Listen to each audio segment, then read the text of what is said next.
Hi, everyone.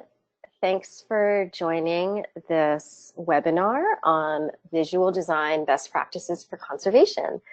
For those of you taking the visual design module as part of the strategic communications course offered by Reef Resilience, I really look forward to meeting all of you and having the chance to answer questions you might have about this. This is basically sort of a one-way conversation. So I really look forward to connecting with you at a later point. And for those of you who are not taking the strategic communications webinar or this visual design module and had an interest, you can feel free to check out more information on the Reef Resilience website. Let's just jump in. My name is Stephanie. I run a small graphic design studio called Stephanie Chang Design Inc. And I work with a lot of conservation organizations and community-based organizations and organizations devoted to sustainability. And I was really honored and pleased to be asked to develop this curriculum. It was actually really fun for me and a challenge. And it was fun for me to sort of step back from the day-to-day of working on projects, to really sort of examine my process for design and examine what makes good design. And I was really interested in exploring, what are the principles of good design that can be shared with all of you. And I think design is actually really strategic. It's creative, but it's also really strategic. And I think a lot of these ideas, I hope, will resonate with you. Many of you already work in a strategic way in the work you're doing. So I'm excited to share this, and I'm excited that we can design together.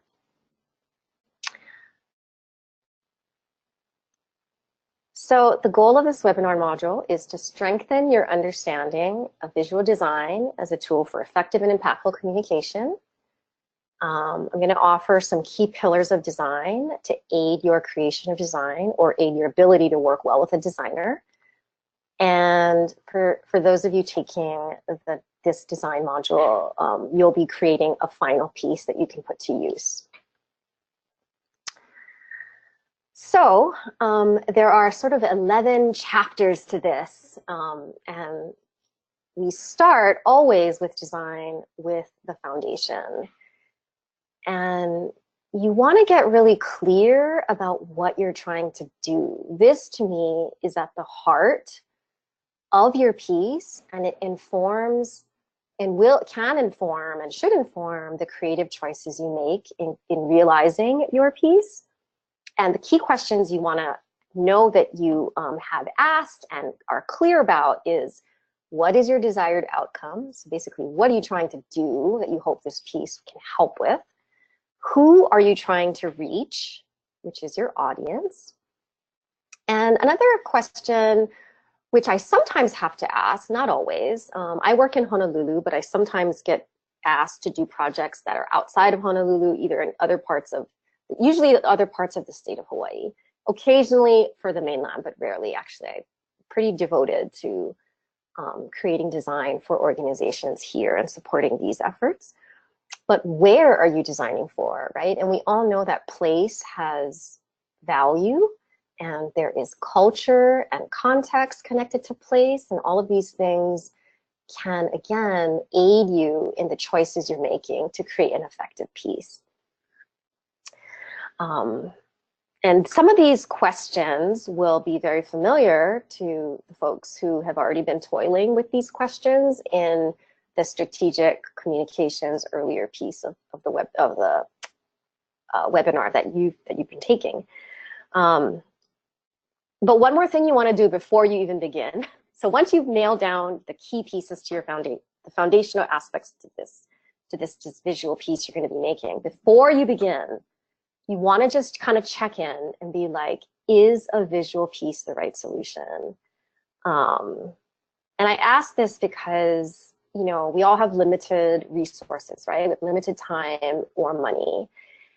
And sometimes people jump to the conclusion that, oh, we definitely need a brochure.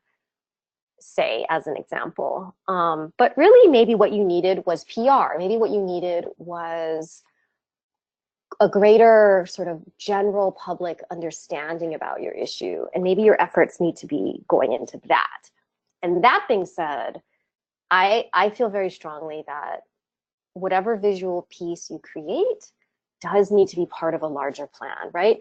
No matter if you created the most perfect, amazing postcard, if you don't have a plan for distributing it, and it doesn't get in front of the right people or people at all, your efforts will have been in vain. So you really want to think that through too. How is your piece that you're going to create best distributed? And what is your larger plan to engage your audience? And what else are you doing to amplify your message? Yeah, like I always say, like your foundational materials, right? So it might be a postcard, and they have to be part of a larger plan to get that piece and your message out. And it's interesting, and for that reason, you know, graphic design is still my sort of mainstay, but I am moving more and more into community engagement projects because, yeah, the power is in a more integrated approach to how you approach all aspects of your communications. So the first point, a really important point, is the goal with anything you create is to capture their attention. And you want to get them to stop, you want to get them to read it, and you want them to follow through and take action. Let's see. Okay, so here I'm calling these like the 4 pillars of design. These are the different ways creative choices you make in your piece that allow you to capture their attention. So the first item is choosing the right piece. And possibly once you've narrowed that down, it's choosing a unique format, something that stands out a little bit from what they're used to, again, to capture their attention. The other way to capture their attention is that good design is dynamic and compelling. And we're going to be going through some key building blocks of any design piece. And these are building blocks that you need for a piece to be completed. The third item is that good design is good organization. This is connected to some sort of rules and principles about layout that can assist you. And then the last one is that good design moves people to action.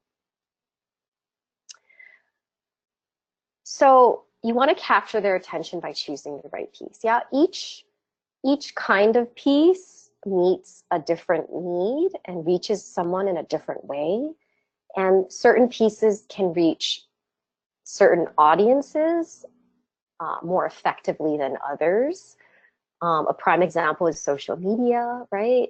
There's really good data about what kind of age groups are using social media, and specifically which platforms are being used by certain age groups, and all of that information can aid in your decision about what you're choosing. And I want to say that once you've chosen your piece, feel free to get creative. Or rather, I guess what I meant for this idea is that I'm going to be, presenting you a list of possible pieces, but by no means is it exhaustive. And get even more creative than whatever's on this list for how you can reach your audience as a tangible physical piece. So this is no exhaustive list, as I mentioned, yeah. You have infographic, poster, brochure, postcard / I guess it's like a one sheet is often requested, booklet or report, member newsletter or email newsletter, an app, a website, a game, ad, social media campaign, a video, a sticker or window clothing. You know, there's all kinds of clothing, apron, rash guard, hat, shirt, the list goes on. It might be branding that you need, which is like a logo maybe for your organization or a key image for something. Maybe it's a large format sign or banner, and possibly wayfinding signage if that solves your problem. And I just want to do a quick definition of wayfinding. Some people may not be familiar with that one.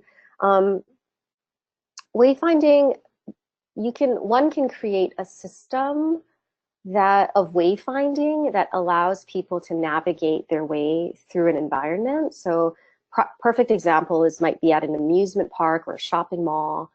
And there's, you know, different components to wayfinding. It might be signage that identifies places like restrooms and specific meeting rooms.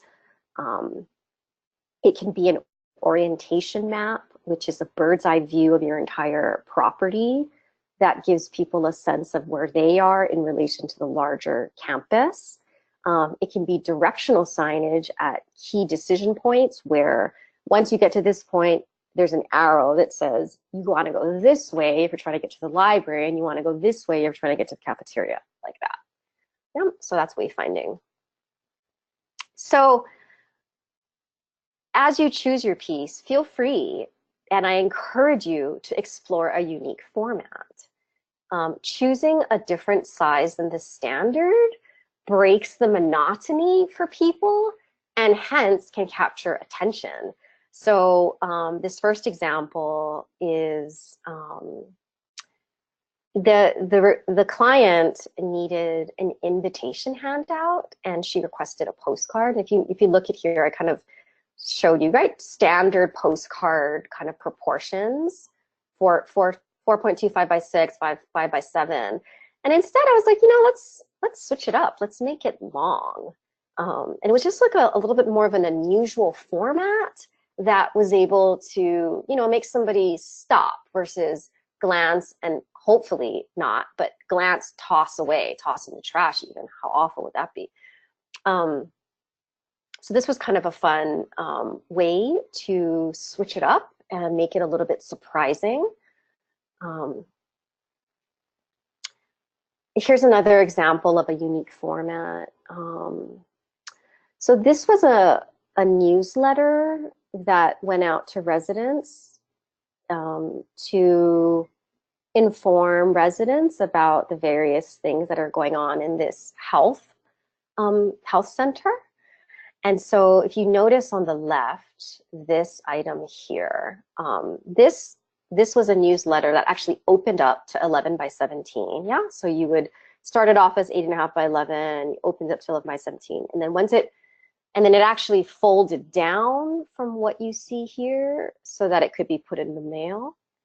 And it was really fun. We took that same 11 by 17 sheet and just got really creative with the folding and was able to create a piece that I think is much more memorable.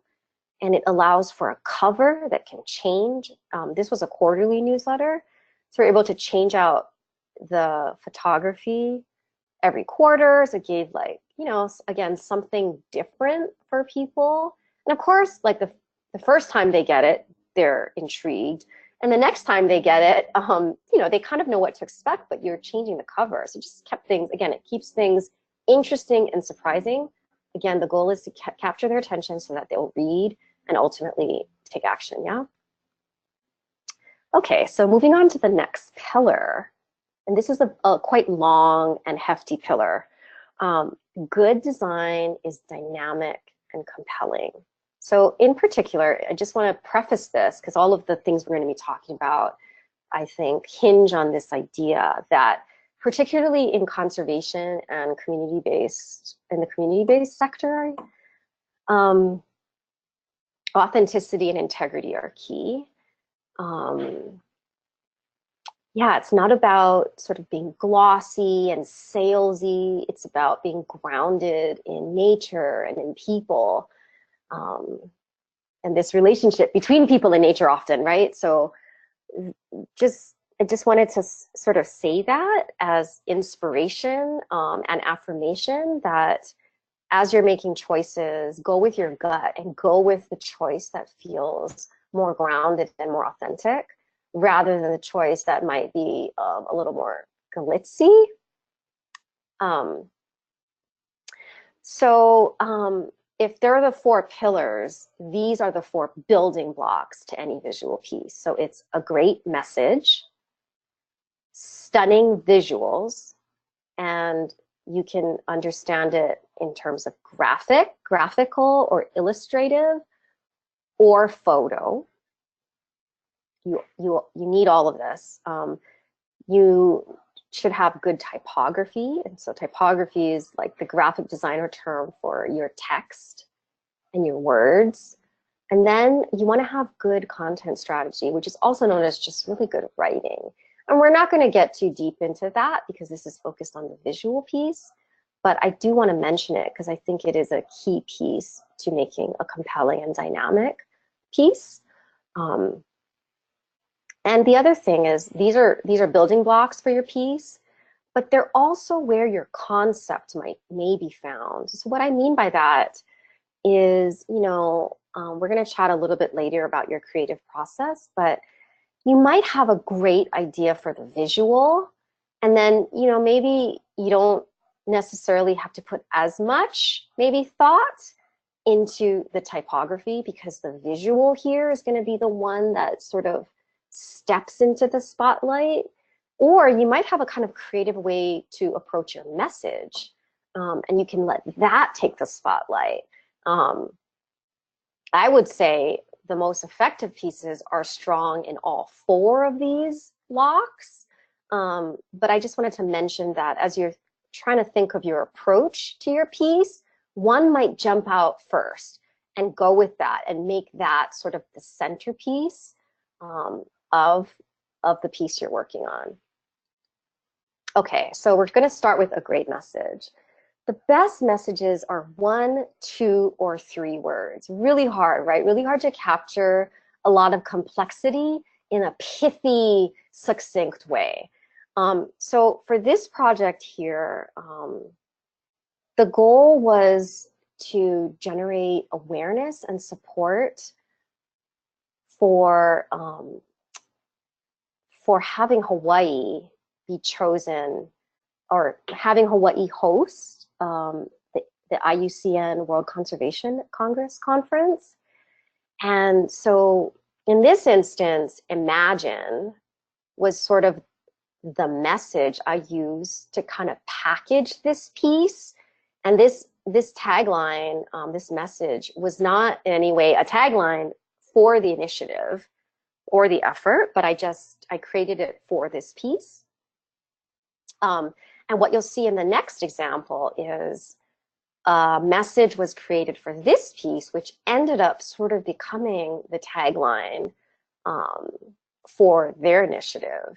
So this one's Try Wait, which is a really kind of casual, local style way of saying wait. So this idea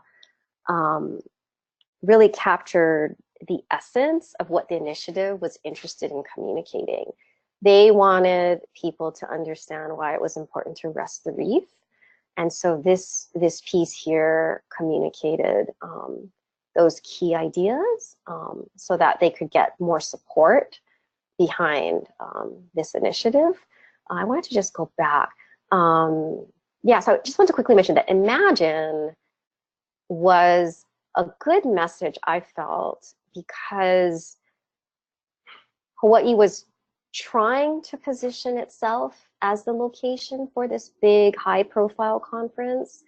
So you kind of want to think along those lines. Like, it again goes back to your foundational, the foundational aspects of what you're trying to accomplish, and it can really help you come up with a creative idea for your message. Okay, moving on to the next building block, which is stunning visuals. We're going to start with graphics first. So there's a variety, a gradation of excellence in the graphics that you're going to be working with or have the option of working with. And I kind of just wanted to kind of deconstruct, yeah, or break down what are the different degrees of quality that you have available to you. So the first is clip art. The next is stock graphics, you know, to be purchased from a stock image website. Custom graphics is something that you create yourself or your designer creates for you. And then custom illustration to me is like the next level. It's just a little bit, it's even better, I think. So let's jump into this and examine. Okay, so clip art is not great. I'm not encouraging you in this direction. There's some clip art, like basically free images that are available online that you might find that are maybe okay. But the one problem with clip art, aside from it being, you know, sort of generic, right? You're not going to do a very good job of capturing people's attention if it feels too mundane, too typical, too generic, yeah? The one problem with it is that you cannot customize it. It is like a stuck image, whereas the next level of graphics is stock graphics. And what I love about this one, and they can be okay. Look at, this is what I found on bigstock.com, which is my preferred sort of stock website to go to. What I love about these is you're going to be purchasing them in what's called vector format.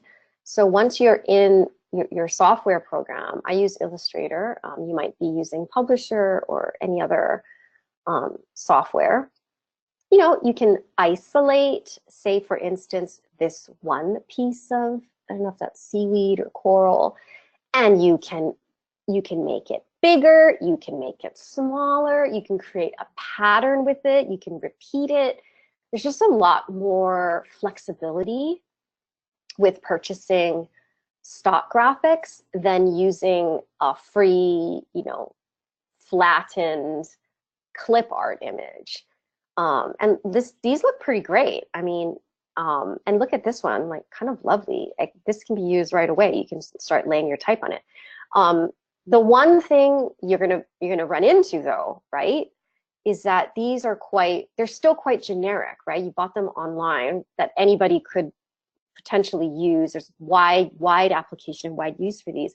So they're not going to give you your specific species. And they're not going to be maybe specific to place. And so that's where the next category is much better. So this is custom graphics. This is a brand new initiative that I recently worked on for the Division of Forestry and Wildlife in the state of Hawaii. They needed a way to package their forest products, and you can see the different products below here.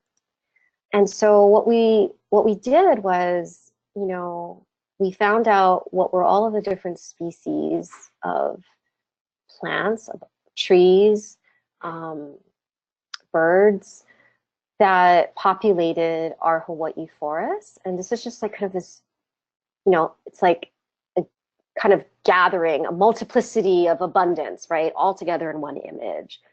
So we could get specific to species in place, which really gives this initiative, it's grounded in place, yeah? And it has value to the work that you all are doing in conservation. So that's an example of custom graphics, which I am encouraging you in the direction of. And the last sort of possibility is custom illustration. So the difference, and you might wonder, like, what's the difference between illustration and graphics? How I sort of make sense of it is that there's extra style in these. So if you look at this one, it's quite realistic. You know, I mean, it's still artistic, right? It just takes the silhouette of these plants, the key forms of them. But this one to me, I feel like, is more about conveying style and maybe even emotion. How cute this woman is. Like, it's illustrated in such a great way. And then this one's lovely, right? Has this hand-done feel to it. I'm not sure if it's like pastel or watercolor, maybe a combination. I think it was done digitally, but you know, she's going for that feeling, and it's just so cool.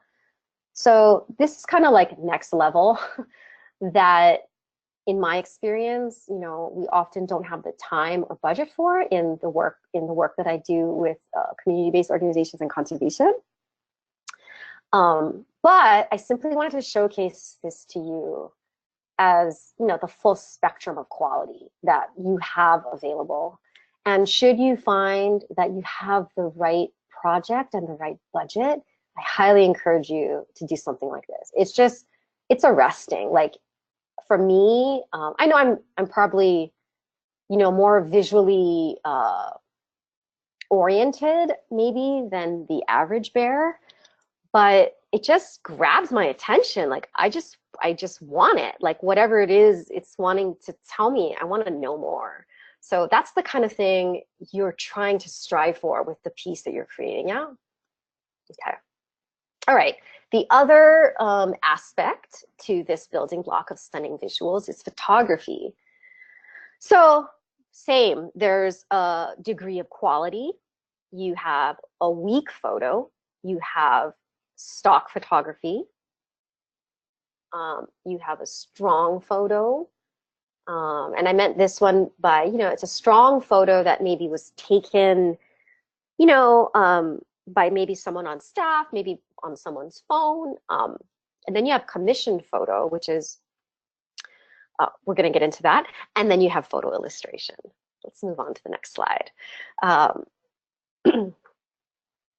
I kind of wanted to just point out the degrees of quality, yeah, with photos where I'm often given photos to work with that are like not so great. So I just wanted to point out some things so that you're aware and can steer yourself away from utilizing maybe weak photos as well. And so what I would say about weak photos is they may document the moment, but they lack emotion. Maybe let's see if oh yeah, this is a good example. This is a good example of a photo that documents what's going on, but lacks some emotion. And I would say for this one, you could improve where the camera is placed. What if the camera was slightly behind some of the leaves right in front? So maybe some of the leaves were in the foreground and you were closer on the people's faces. Can you see how that would be a more compelling photo? And I'm going to go back to the previous slide because I'm not done with this one, which is that these photos here sort of capture some common things that happen in photos that are just taken on the fly on your phone, yeah? In this instance, this photo here, it's too dark. And so you can see that I used, you know, Photoshop to lighten it. And I think it's a stronger photo because of it. This one, it's looking overall a bit too green in its coloring. And so you can see how I warmed it up here, added a little more red. And you can tell because look at the color of the wood. See how yellow it is here? And here it's a little richer, a little more warm. I also darkened this background just a bit so that these faces could pop forward. So there's like these elements of photography, right? So when anybody shoots a photo, you want to be aware of the subject in relation to the background. So like what's in the background. So, you know, there may have been, I mean, this is an interior office space, so it's not going to be great, but there may have been a different place that these people could have stood within the office. I know they're standing behind the tree, so that's nice. Maybe there was another angle that you could have positioned the people to take the photo that would have come out looking better, the background maybe a little more pleasing and attractive. Yeah, so subject to background is one of these elements of photography. Composition, right? So I would say this photo is composed well in that, you know, no one's cut off. Issues about lighting, which we already discussed, perspective. So yeah, where is the camera in relation to the subjects? And then cropping, how is it cropped? And then there's issues of color. Yeah, so just sort of as you're considering photos, you want to avoid photos that I would consider are weak, and they're weak for these reasons.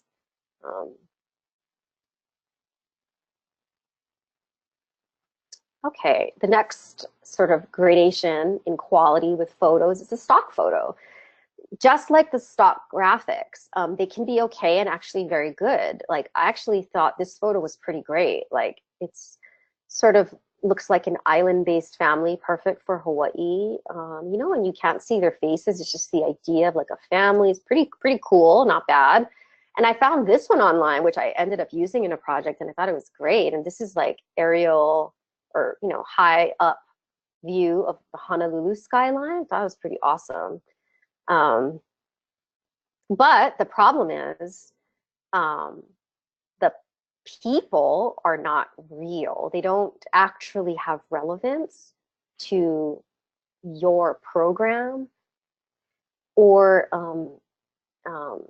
and the place may not be specific. So in this instance, this photo worked for me, but as you know, most stock photos don't have photos of specific locations.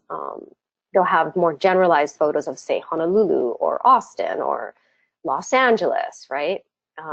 So, and remember now, like, we're trying to capture people's attention. We're also trying to appear authentic and have integrity. So, you know, it's like, it could work, but it's not quite doing it.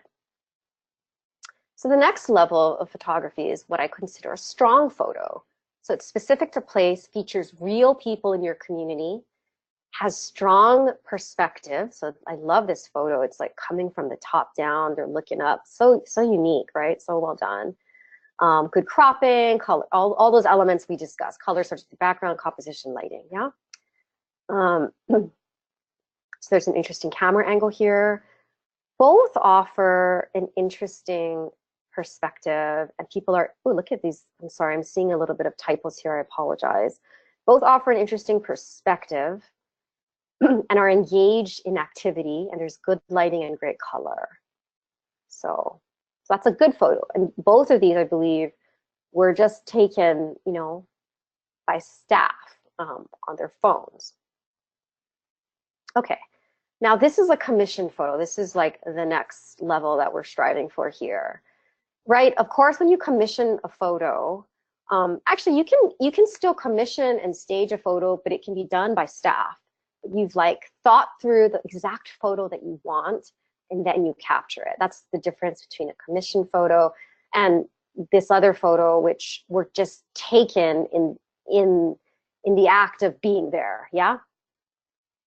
These were like staged, and this specific photo was taken by a professional. So when you work with a professional photographer, not only do you get their eye, right, so their ability to place the camera in the right spots, everything looks amazing, but they also have great equipment to really capture detail. So there is no way, if I showed up in this forest with my phone, would I be able to capture all of this detail.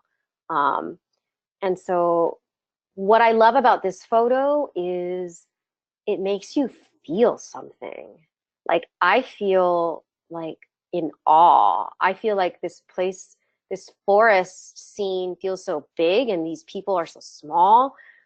And if you feel something, yeah, if the piece that you're creating can get people to feel something, then you're like halfway there or almost there for them to be able to take action.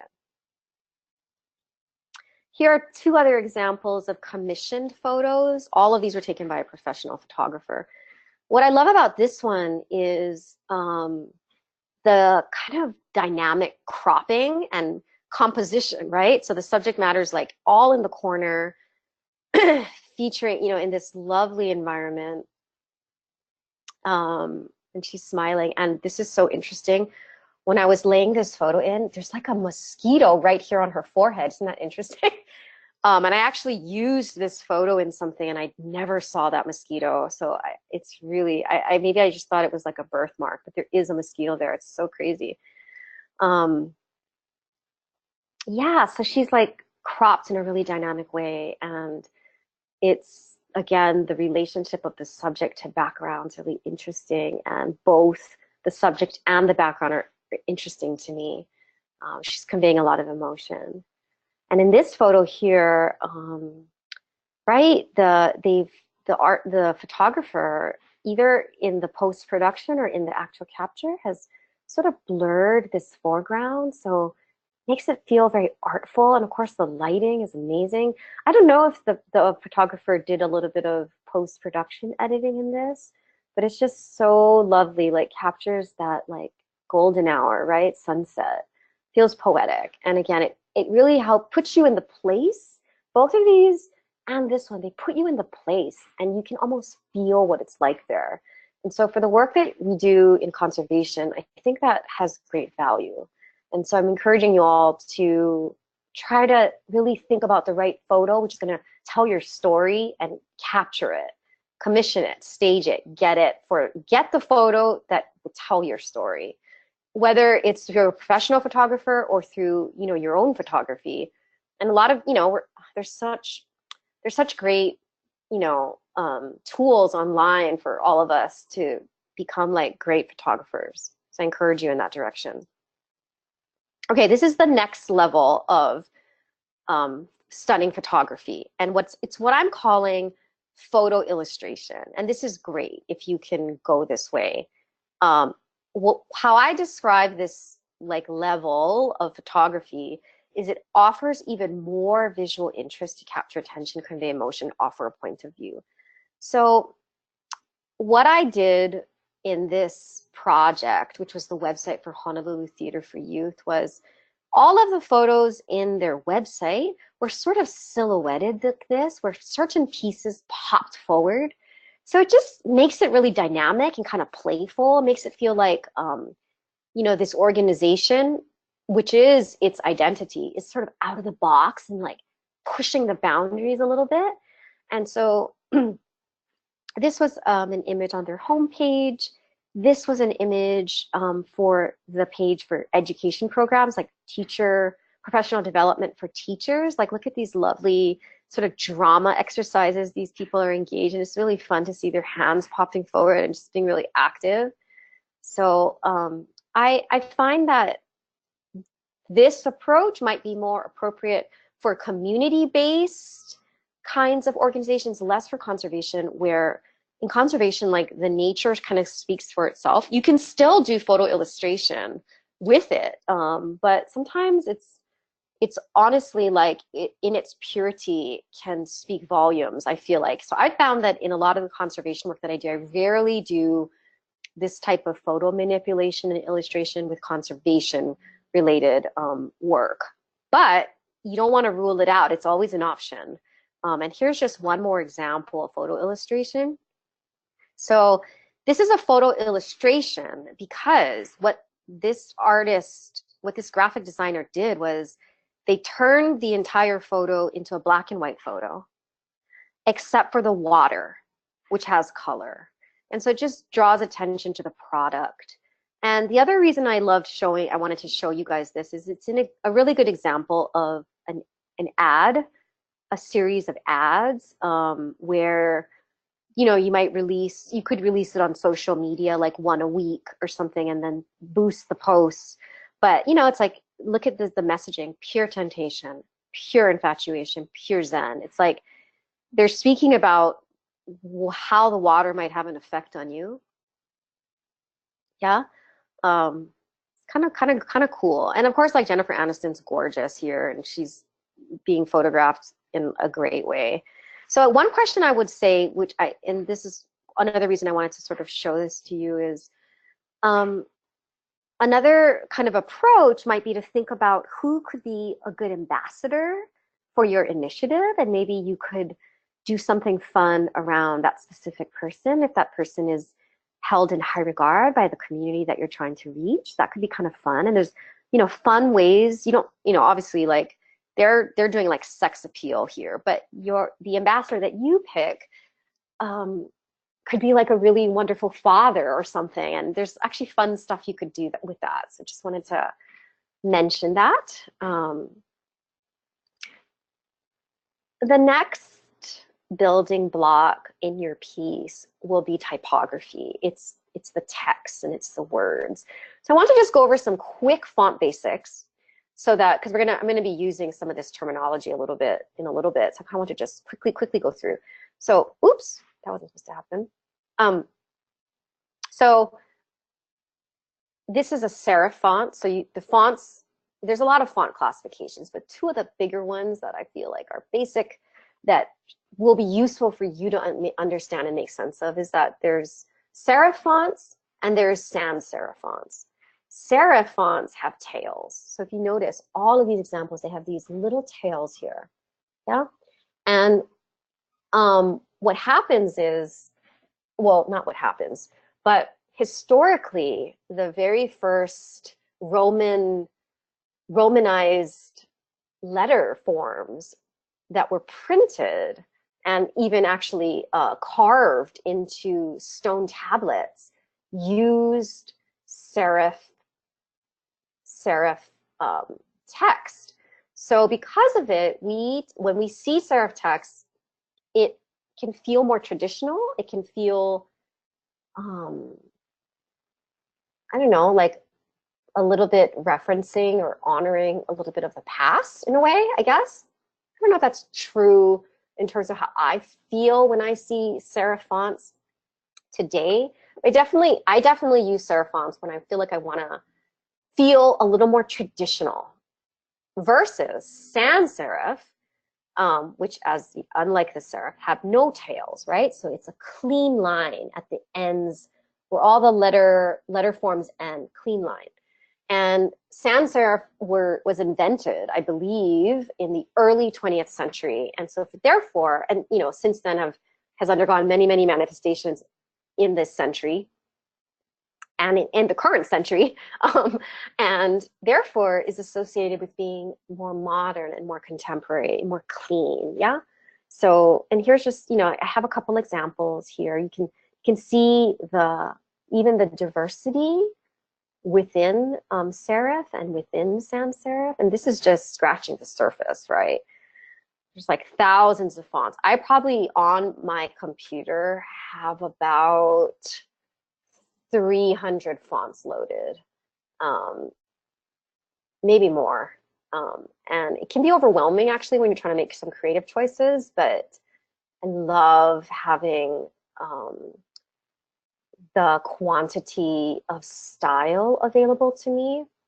I just want to quickly say too that this font here, Super Clarendon, is called a slab serif. And that's actually, it has a lot of style to it too. But it's a slab serif because the serifs are a little bit thicker. And so there's and then within sans and within serif, there's like probably 50 different other classifications. Humanist sans serif, all of that. We don't need to go into that today. And there's font treatments, right? How you treat the font. So there's the typeface, which are the unique typeface. And then there's how you treat the font itself, the typeface itself. So this is a lightweight, this is a medium weight, this is a bold weight, right? We're all familiar with bold. This is a condensed, so the letter forms tend to be more narrow, all still within the same type family. This type family is actually Univer. Actually, I've been told it's pronounced Univer, but it's Universe, Univer. This is Universe extended. This is caps, kerned out. Kerning is the space in between the letters. It's another way to manipulate type to make it work for you. This is lowercase kerned out. Of course, italic, we know. Don't forget about font size. And then this is just handwritten types. There's a whole, among handwritten type, there's probably like 20 classifications within that. And again, we're still just scratching the surface, yeah? Okay. So you want to make typography work for you. Use the great variety of type to generate interest and texture, but don't go crazy. There's always a but. So what I like to say is you probably don't want to use more than 2 or 3 fonts. And I would say even 3 can get a little hairy. So I'm going to encourage you to use 2 fonts. And within those fonts, maybe only 2 or 3 treatments, okay? So this is an example where they're not using the power of type as well as they could. Look, it's just one typeface except for this, and it's all uppercase. They're playing with size. And the other problem I have with this, which we'll talk about a little bit later, is the hierarchy of what they're focusing on. So they gave spotlight to this band by making, it's the only word here that breaks from this system they have going of using this uppercase sans serif. But the question that I would ask is, so they're giving spotlight to this, and they're giving spotlight to this, which is web Manalo. And I would just ask, is that really what you wanted to focus on? And I would say, we don't know, right? I'd love to have a conversation with the person who designed this. But I would say this Earth Day Cleanup Festival is the most important piece, and that should have been highlighted. And we're going to talk a little bit more about what I call layout and hierarchy a little bit later. But this is a great example of how they're not using the power of type as well as they can.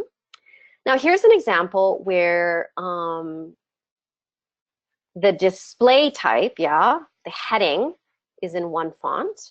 Then there's a subheading, so this is all caps. This is actually the same font. This is in all caps. This is in all lowercase. They're the same color, but they're treated differently, right? Same font treated differently. And then this font is different. So we're using 2 fonts here. And I did want to say that a good way to start, and I'm encouraging you guys to try this, is maybe it can be tricky to have 2 sans serifs, 2 separate sans serif fonts working together. I think this is working, but it's a little can be trickier. So what I would recommend is if you're going to try 2 fonts together, pick a serif and pick a sans serif, and actually you can find some nice ways to combine those 2. Okay, so far we've gotten through 2 of the building blocks of the 4. So just wanted to kind of recap us. We went over about choosing the right piece and exploring a unique format. We have looked at how good design is dynamic, and here are the building blocks of any design piece, right? It's your message, it's the stunning visuals, it's the good typography, and the good content strategy and the writing. Yes, we're not going to get into this, but I did want to mention it as an important building block. Okay, so we're going to move on to the next 2 building blocks to capture your audience's attention, and that goes into any piece. These building blocks are required for any piece. Good design is good organization. So you want to design clean so that people will actually be able or be willing or able to read your message without straining or feeling confused, or you've done such a nice job of making it so clean and organized that they can easily, and they want to read it. Yeah. So one of the key ideas for being really well organized is honoring hierarchy, which we started talking about in this piece here. Yeah. So the ways in which you can honor hierarchy is by utilizing headings in the appropriate way, utilizing columns and paying attention to alignment, and having color work for you. So here's an example where we're utilizing headings and columns, right, to break up the text. So if you notice, well, actually, let's start with this one. So if we talk about layout hierarchy, your eye might go to this first, actually, this kind of globe. And then it might go to this. And that's good. That's great. It goes to this because it's the biggest on the page. And again, we're calling it out by, we're using a sort of hand-drawn type look. So your eye goes here first to read. Then it goes here. Oh, it's a sponsorship invitation. And then it goes here, only if you're interested. Otherwise, you're not distracted by it, and your eye knows where to go.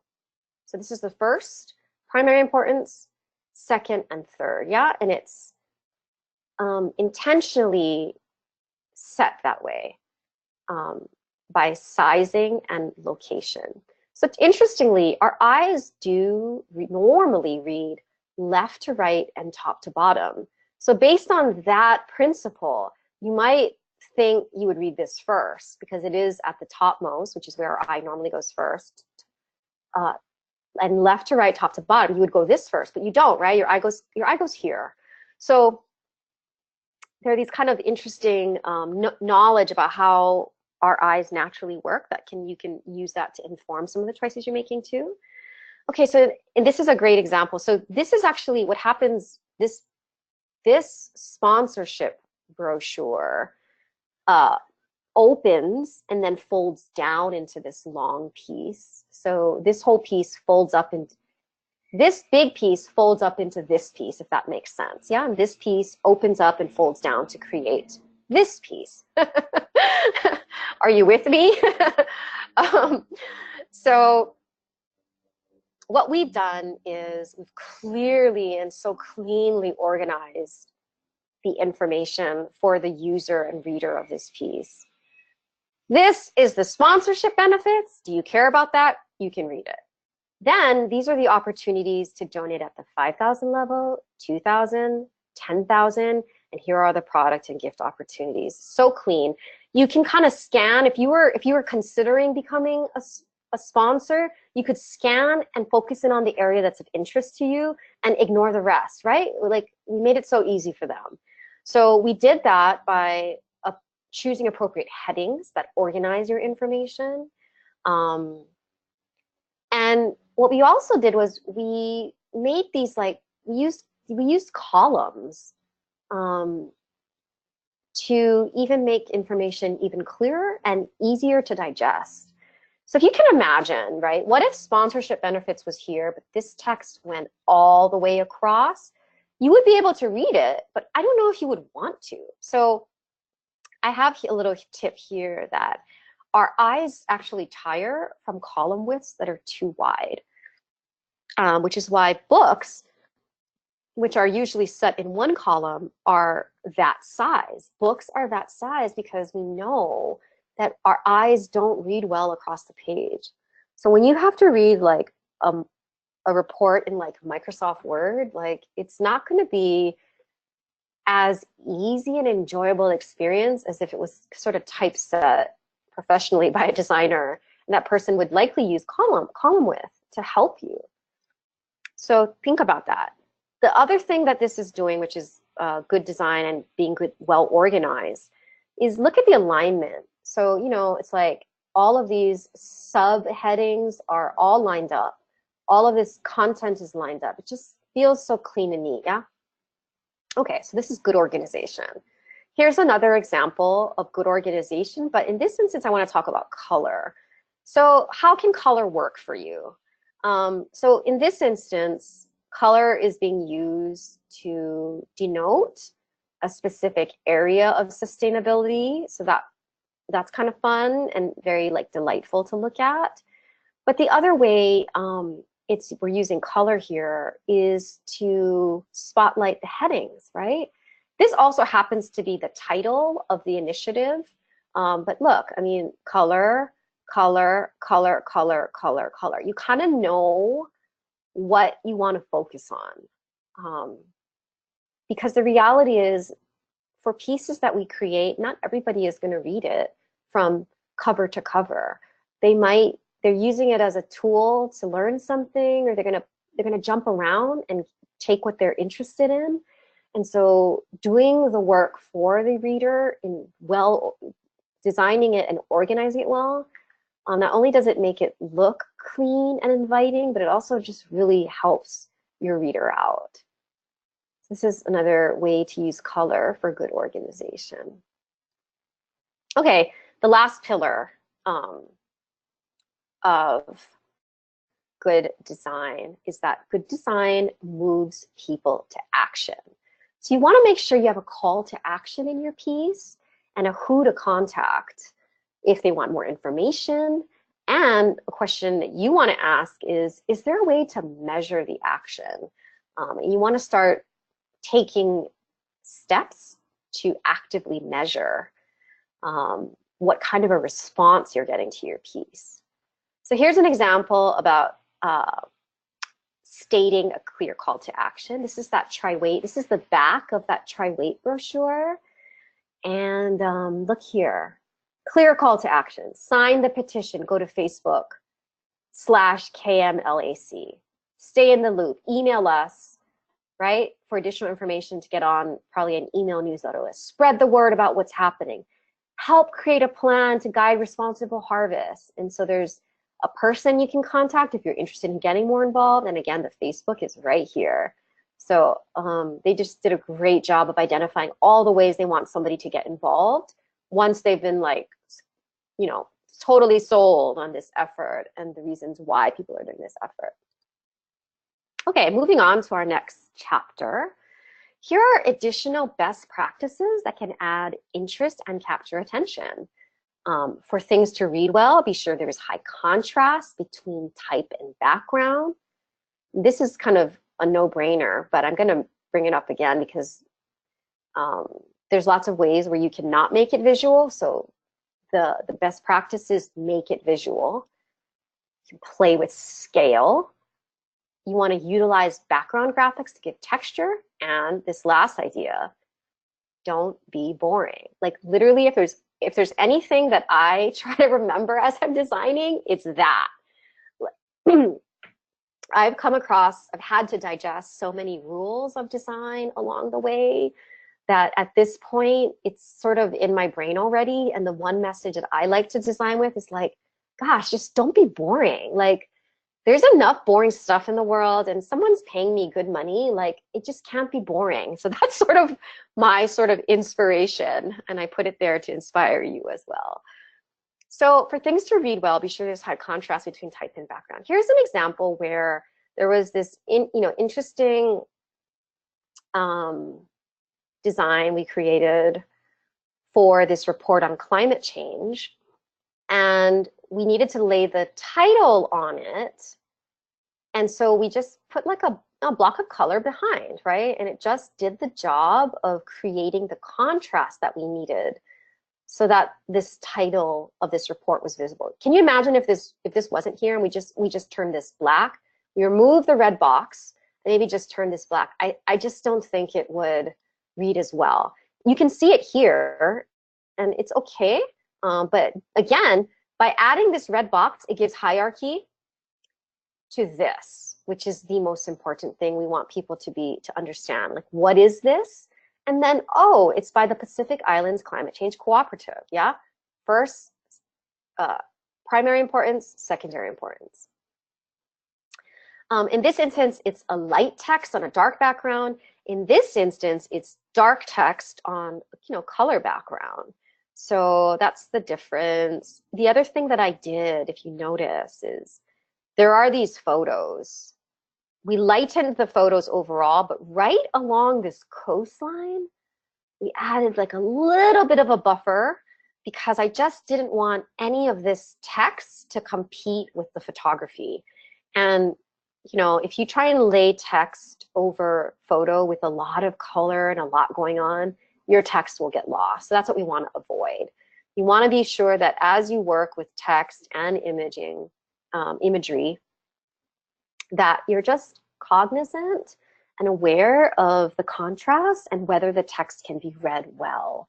And again, if someone is going to struggle to read it, they might just give up and not read. And that's not what we're trying to do, right? We want people to stop, we want them to read, and we want them to either form an opinion or take an action and respond to your call. Okay. Another best practice is just make it visual. Whenever you can, make the content visual. So these were pages in a strategic plan booklet. There's probably about 16 pages, and they gave me one Microsoft Word document, right? Like text running across the page and long. And so I had to figure out a way to break up that text into chunks that would be digestible for people And again, make it more interesting so that people will actually be interested in reading it. This strategic plan was for the Department of Human Services, and the work they do is so important to support. They're like our safety net for our community. The work they're doing is really important, and it was important that their work, their good work, would be showcased in a way that people would could understand and receive. Yeah, so we take this vision and mission and we made a column, right? We turned this using color, kind of turned this into like some, balls, which kind of had visual interest. We turned some of their data in a more visual way here so that you could like take one of these pieces in if you were interested. And we also, if you notice here, we highlighted areas of the text that we thought had were of extra importance to capture the key ideas. And in this instance, we use columns, right? It's kind of like what we already looked at in previous examples. So make it visual whenever you can. Play with scale. So the scale that I'm playing with here was the numbers. And, I'm playing with scale throughout the font system I'm using in this entire slide deck, yeah? These numbers are kind of big and fun. Just adds interest, just a little different. Let's not be so boring where we can. And, I recognize that, as you probably do too, that, gosh, to make something less boring takes a lot of energy. So yeah, it does. It does take kind of mental energy and sort of an intentionality with this. So if anything too, even if you may not be in the act of designing, I hope you can see all of the effort and care that goes into making something look fantastic. So yeah, playing with this number 2, and of course this number 2 is cutting out like kappa, a kappa print, which in Native Hawaiian culture is like material that was made from the mulberry tree. It's sort of a paper that was used as cloth and clothing. Yeah, you can see columns here. I'm using headings, right? I'm using color, and I'm using, that's another item too, is you can use these, what in design we call rules, or like to add interest as well. Additional best practice is to utilize background graphics to give texture. So, like this was the key image for this conference, but this we sort of laid behind to kind of fill it out, just made it feel more rich. And an example I like to give, like an equal metaphor, is in film. There are sound editors who lay in ambient sound. And if you've ever heard, the audio to a film before they lay in the ambient sound, it's just the voices of the, the key protagonists or having a conversation. It's fine, but if you were to ever watch a movie, you would think it feels flat. So that ambient sound is, the sounds of the dishes clinking in the restaurant and low murmurs of voices in the background. And all of those sounds really fill out the audio of a film and make it feel rich. Same for design. So you want to think about ways you can lay in graphics behind to give texture. And the last practice, don't be boring. You heard me, don't be boring. But you cannot be boring, but you have to not be chaotic, right? There's still an order and an organization that you're trying to honor while also being sort of creative. It's so hard. So easy as pie is clearly a joke. And we all need to laugh. Okay, number 9. Consider your printing and production costs in your budget. So your printing price can vary according to the quantity you're printing, the format, and the paper and printing quality. In the earlier example where I gave how I extended the sizing of what could have been just a traditional postcard format, I wanted to let you know that in terms of the printing, it didn't affect the printing price that much. So if that's a concern, don't let it concern you. It does depend on where you're printing. I know there are a lot of online printers where they only offer standard sizes, and if you wanted a custom size, they can honor that, but it might be a little bit more. But even then, it might be just a little bit more, where it's still worth creating something unique at the expense of like a little bit more of an expense. But obviously, these are all considerations you need to weigh out as you're making these decisions. Okay, and let's just chat a little bit about the creative process. I like to begin with a brainstorm when I'm trying to come up with the concept, the ideas. You know, remember the building blocks are your message, your visuals, your typography, and your writing. So you kind of want to sit down and flesh out what are all the different possibilities before us that we could possibly choose. Yeah. And I have an example later you'll see of what one of the brainstorms I do looks like. The other part of the process is you want to include higher ups on the beginning discussion about foundational aspects. What I often see happen is higher ups might not be involved in creating the piece, but at the end they're shown it and they have a problem with something. It might be something more cosmetic, like they didn't like the colors you chose, but oftentimes it can be something deeper, like, are we really wanting to say that? So, questioning the message, yeah? So what I would encourage is to include these people in that initial discussion, and then they know at least where you're going, and then they can back off, and then you can do the work of actually creating the piece, and then show them at the end. And I feel like when they are clear about what you're trying to do, they're going to be less inclined to kind of helicopter manage, like, why did you put that there? This kind of thing. In your ideation, which is related to the initial brainstorm, you're still coming up with ideas. I like to gather images to consider ideas. So like if I'm considering like, oh, maybe I want to do a graphic of like a beautiful tree, I'll start like looking at images, photos of trees, gathering them online, or looking at other ways other graphic designers have rendered trees. I'll do like that, so you can, part of your ideation can be about gathering images. And as you show and get feedback,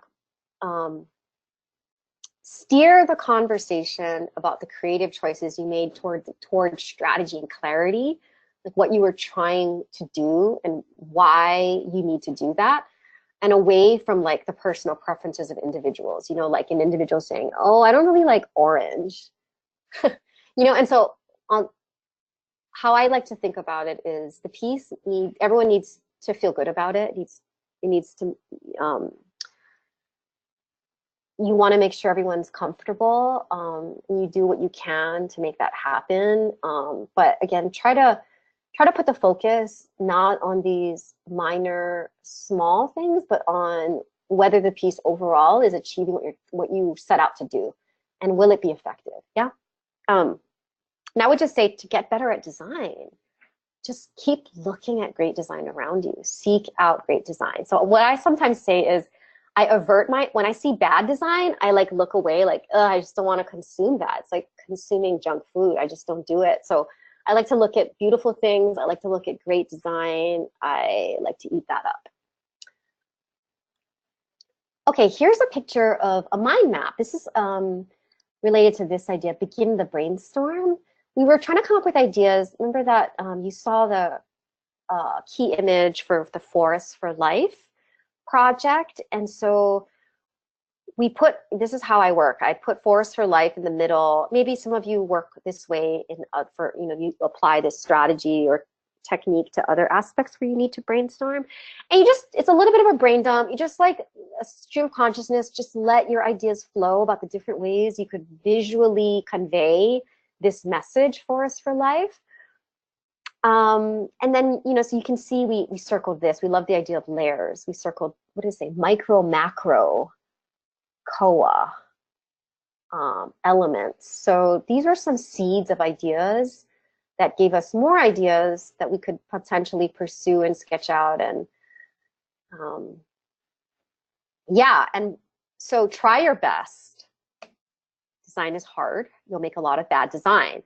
So 80% of the design that we create like never even gets seen publicly. Like it's just, you pursue it, it's not working, you move on. You kind of eliminate it. You consider this idea, you try it out, it doesn't look right. Eliminate, just you release it. So I just wanted to say that there's an 80-20 rule about life, and that applies here. And don't be discouraged, and do your best. And it's like, right, it's like a lifelong of learning. I'm still trying to make good design. I still struggle to make good design. I still want to create design that's way cooler than the stuff I'm making. So it's hard, but I love it. And I hope you have fun with it too. And I just want to say thank you. And of course, for those of you taking the visual design webinar module, I'll be speaking with you in person. And we'll be talking about the projects that you're interested in pursuing, and I'll be mentoring you and or assisting you with design on those. And if you're interested in following me, I'm at Stephanie Inc. on Twitter and Instagram, and I have a Facebook account. You can find my website. And thank you for listening. Aloha.